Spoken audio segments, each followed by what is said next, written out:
Hello. Hello. And this is Talia again. I'm reading The Struggle. This is Chapter 5, Part 3. If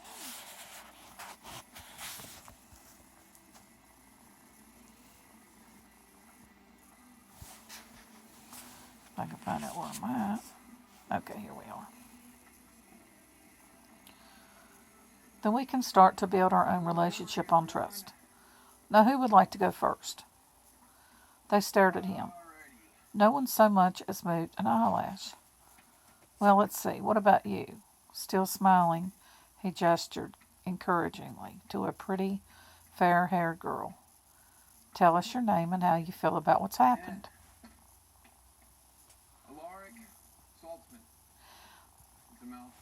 Flustered, the girl stood. My name's Sue Carson. And she took a deep breath and went doggedly on. And I feel scared.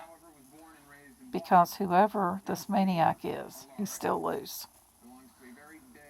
And next time, it could be me, she sat down. Thank you, Sue. I'm sure a lot of your classmates share your concern. Now, do I understand that some of you were actually there when this tragedy occurred?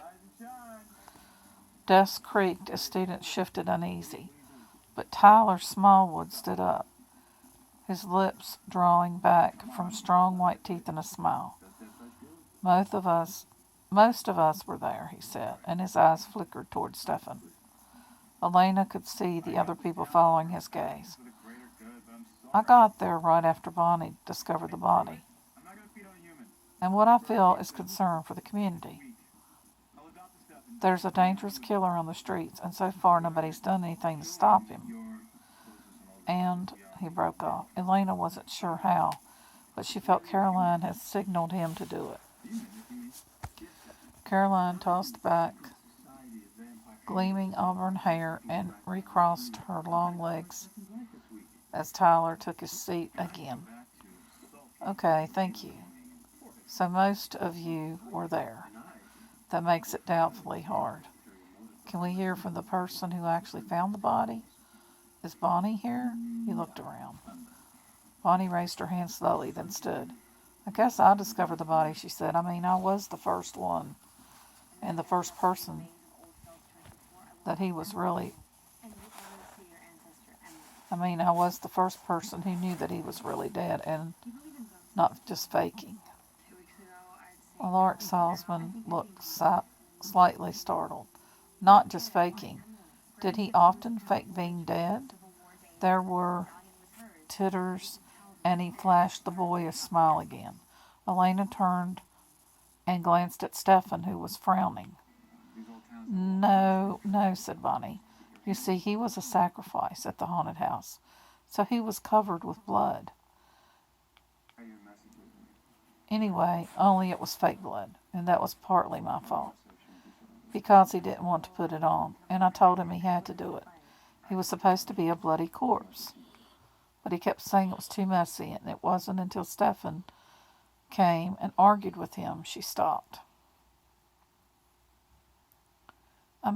We asked him, and he finally agreed to it.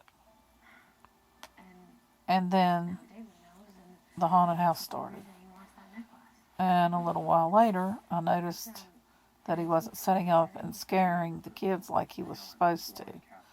And I went over and asked him what was wrong, and he didn't answer. He just kept staring at the ceiling. And then I touched him, and it was terrible. His head just sort of flopped.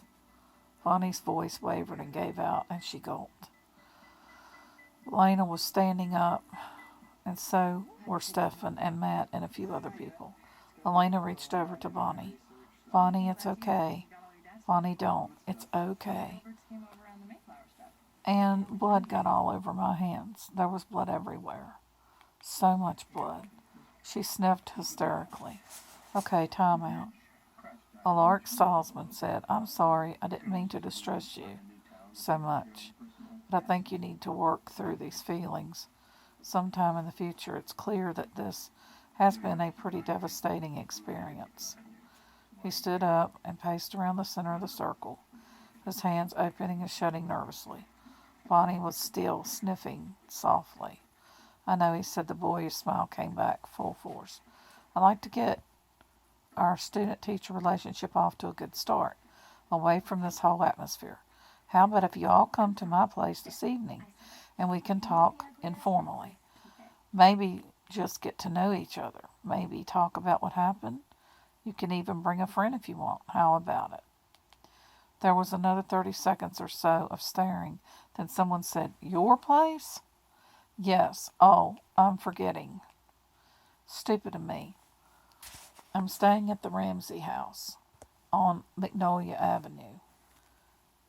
He wrote the address on the board, and the Ramseys are friends of mine, and they loan me the house while they're on vacation.